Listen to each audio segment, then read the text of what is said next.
muito se fala, e eu já ouvi de diversas pessoas, de diferentes pessoas, que a depressão é o mal do século, né? Primeiro, perguntar se isso é fatalismo, se é isso mesmo, e o porquê que a depressão, obviamente, sempre existiu, né? Essa condição de depressão sempre existiu, mas por que que a nossa geração manifesta ela de uma maneira tão intensa? Por que que ela é o mal do nosso século, não dos séculos passados? Fala aí.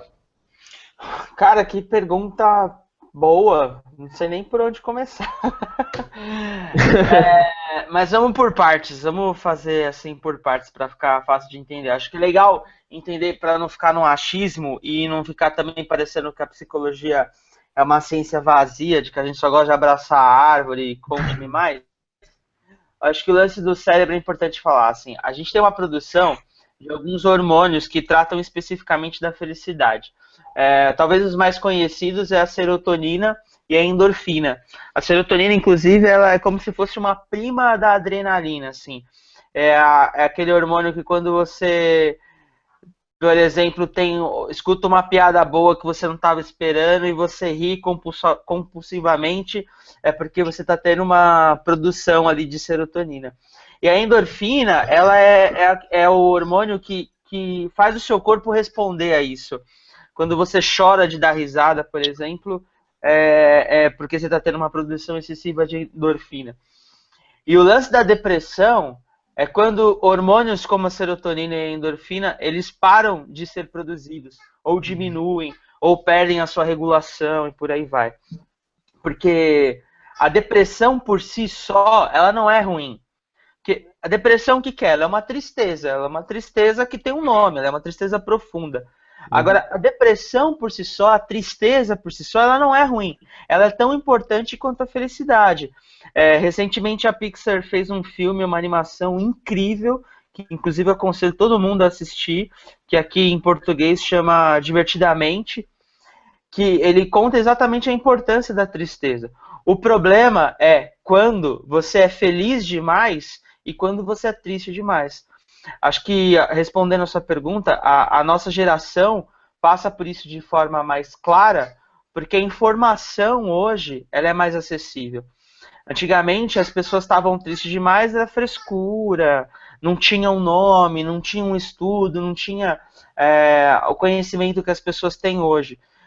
Ainda existe muito preconceito, né? Especificamente na depressão, ainda existe muito preconceito, Uhum. principalmente por famílias mais tradicionais. Mas eu acho que hoje o que fez a depressão chegar num nível pop, digamos assim, no nível pop, é a quantidade de informação e a rapidez da informação. Isso Uhum. fez com que as pessoas pudessem se posicionar mais. Aí é um pouco da minha opinião, né? Eu acho Uhum. que é isso, por causa da informação que está rápida. Mas você acha que, por causa dessas questões hormonais, nosso organismo é diferente, né? Tem aquelas questões de perfis, né? Eu não lembro o nome exatamente, mas melancólico, fleumático, Sanguíneo e colérico. sanguíneo Colérico, e sanguíneo. colérico e tal. A gente não é um nem o outro, né? A gente é uma mistura deles em diferentes proporções. Existem perfis de pessoas que são mais propensas, por exemplo, a desenvolver uma depressão e quais são, assim, para que as pessoas fiquem atentas a ele, porque é um problema sério. Como é que a gente pode identificar, né, a depressão? Já que você falou que é uma coisa boa, que todo mundo em algum momento tem, porque é uma tristeza, quando ela começa a se tornar patológica. Uhum.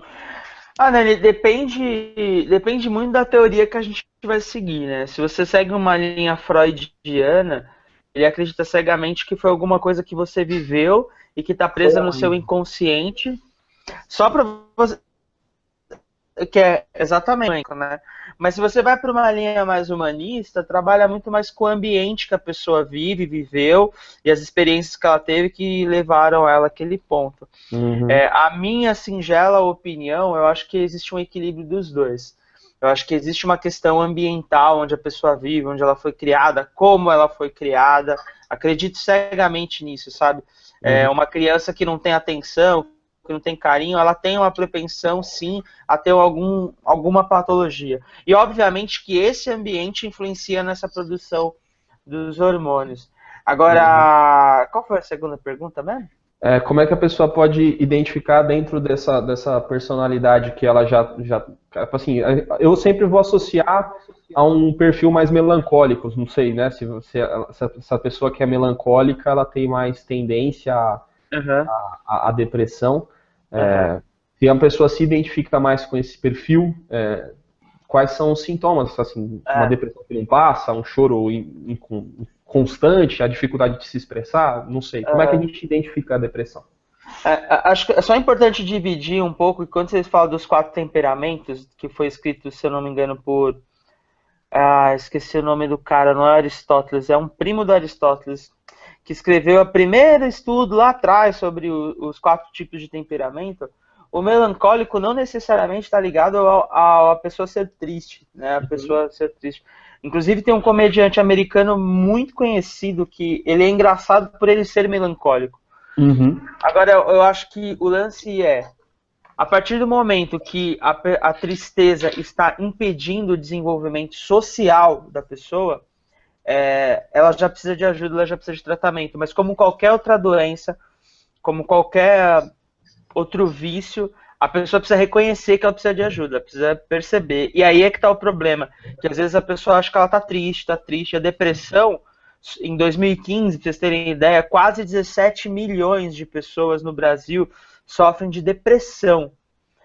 Sem contar as outras patologias clínicas, porque quando a pessoa sofre de transtorno bipolar, por exemplo, que ela varia entre mania e depressão, não é contabilizado. É contabilizado o transtorno bipolar, são mais 12 milhões de pessoas sofrendo de bipolaridade. E que é super difícil de diagnosticar a bipolaridade. Mas 12 milhões é um número enorme.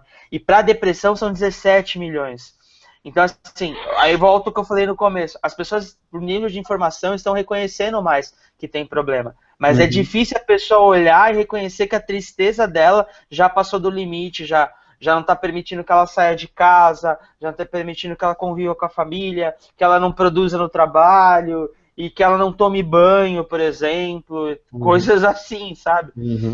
Eu acho que esse é o ponto. Lucão, você fica à vontade aí para falar com o Pinta também. Você quer números? Você quer números, contabilista? Você quer números? Eu tenho muitos números. Falou a porcentagem aí de quanto... Inclusive, eu já deixei até a minha HP pronta aqui para falar. Ô, Lucão, eu tenho uma pergunta.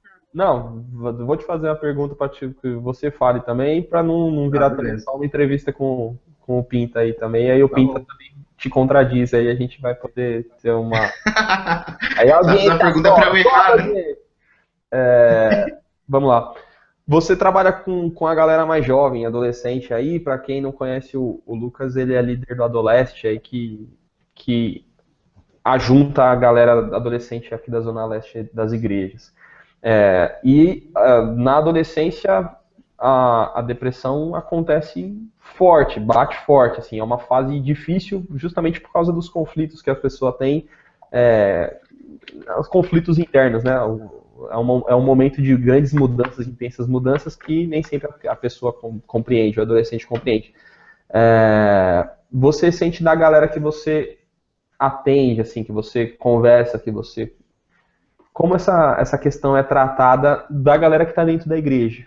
Assim, como que essa pessoa encara esse tipo de doença? Existe um preconceito que crente não tem depressão, por exemplo? Então, tem isso sim, pastores que dizem que crente que tem depressão é porque não está orando o suficiente e tudo mais. E tem um outro pastor que eu gosto muito, que ele diz assim, que quando a gente se depara com um crente em depressão, o que a gente tem que explicar para o sujeito é que ele precisa sim ser atendido por um psicólogo, se preciso for tomar remédio, e aí de quebra você lê um salmo, você ora e tudo mais, que é o que diz respeito à religião. Mas não que orar e ler o salmo vai te curar. Eu sei que vocês já trouxeram o Alexandre Robles, né? O Alexandre Robles tem uma história de depressão na vida dele, assim, ele conta isso publicamente e tal. E ele é um pastor e um dos pastores mais incríveis que eu já conheci na minha história, assim, saca? Um grande amigo também. Então, eu queria que você desse um recado aí, Lucas, pra essa galera aí. que o salmo ajuda também, mas dependendo do remédio, a psicoterapia ajudaria mais no momento, assim, sabe? É que eu acho que tem eu acho que tem, a gente tem uma. Crente costuma ter uma carapuça de super-homem, né?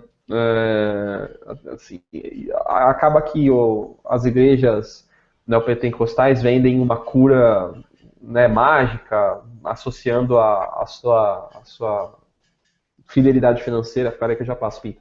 A sua fidelidade financeira a cura, e é paradoxal para uma pessoa que não consegue interpretar bem a Bíblia, aceitar que ela tem os momentos de vulnerabilidade que são tão presentes na Bíblia, né? Com diferentes personagens, né? Eu consigo. O Jó é clássico, você vai pegar. Paulo teve momentos de dificuldade. Né? Jesus teve uma angústia tão absurda, Jeremias, Jesus teve uma angústia absurda no Getsemane. Eu acho que a fase da aceitação também é importante, né, Pinta? De aceitar que você ter o Espírito Santo não te faz um super-homem, você continua humano, você vai precisar de remédio, você vai precisar de médico. Fala aí o que você ia falar. Não, o que eu acho engraçado é que esses pastores que falam o idioma diferente da Wizard, o Chupa Bala House, ele canta lá na praia e tal, eles têm uma forte e leve tendência, numa das teorias do Freud, a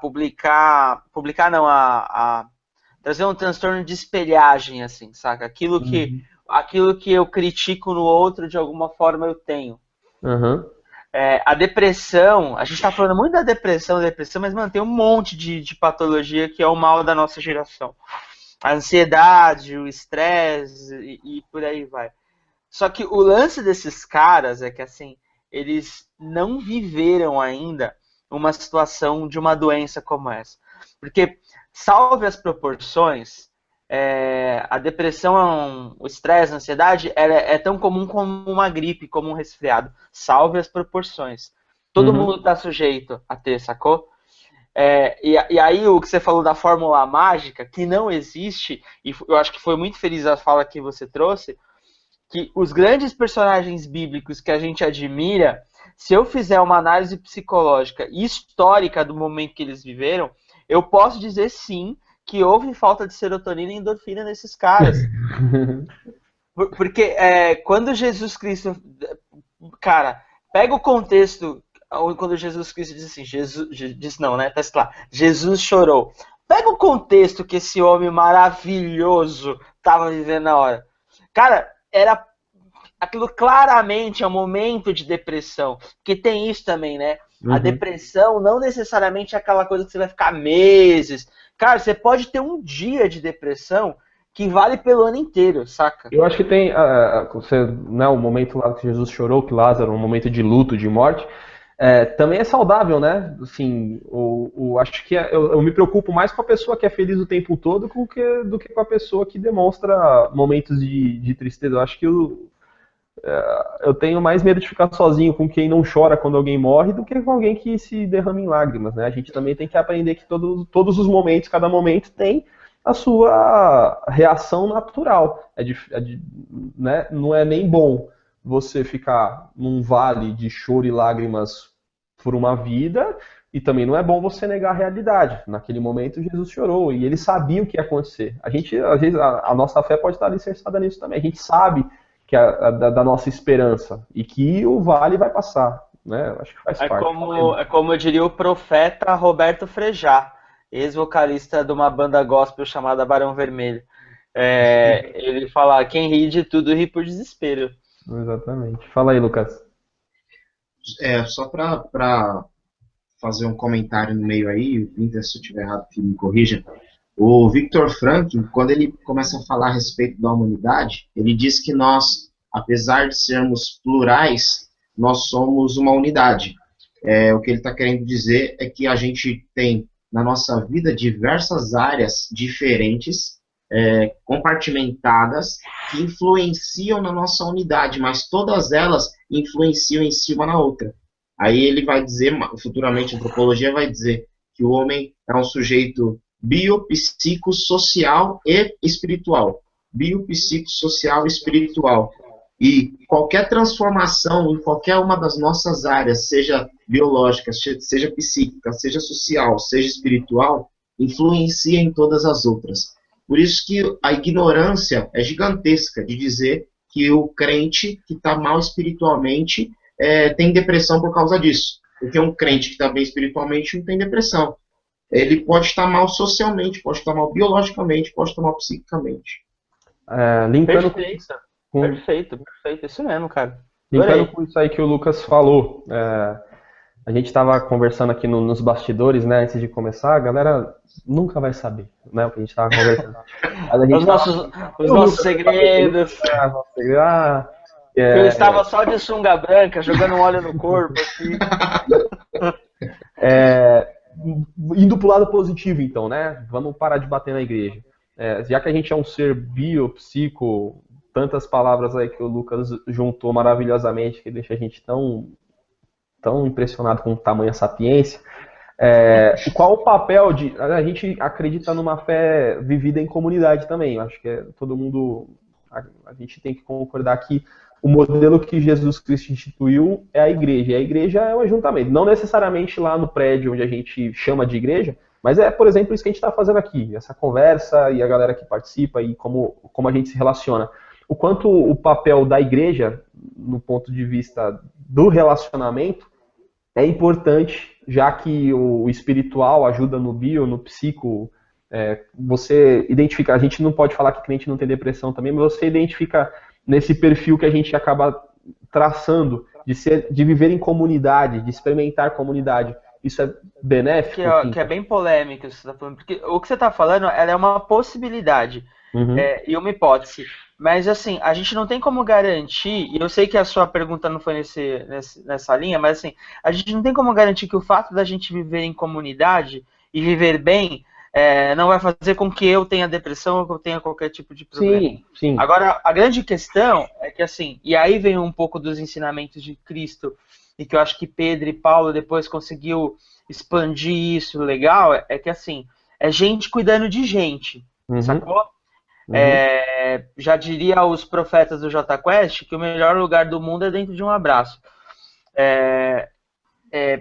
Corporalmente, assim, biologicamente falando, o fato de eu conversar com você, que é meu amigo, e você me dar atenção, o fato de eu abraçar você quando você precisa de ajuda, o fato de eu ajudar a enxugar suas lágrimas, de eu estar com você nos momentos difíceis, ele tem a mesma produção de hormônios que alguns remédios para depressão têm.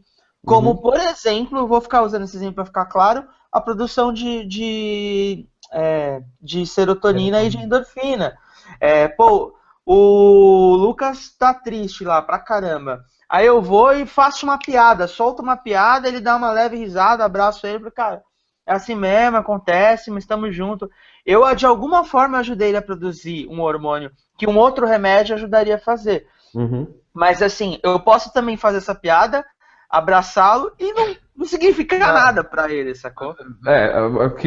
O que eu tô falando é justamente dessa possibilidade, não de uma causa e efeito, não é que a igreja vai te livrar, né? A gente acabou de falar que não é isso. É gente cuidando de gente. Exatamente. É a nossa disposição em viver em comunidade, que quem experimenta o evangelho, se experimenta realmente, sabe de que a gente vive o cristianismo, é uma fé comunitária, é uma experiência comunitária, né? A salvação é pessoal, mas a forma como eu experimento a salvação e vivo e exerço e a minha missão acaba sendo uma missão comunitária. E aí é isso que você falou, está à disposição, por exemplo, para ter alguém de confiança que você pode falar isso, né?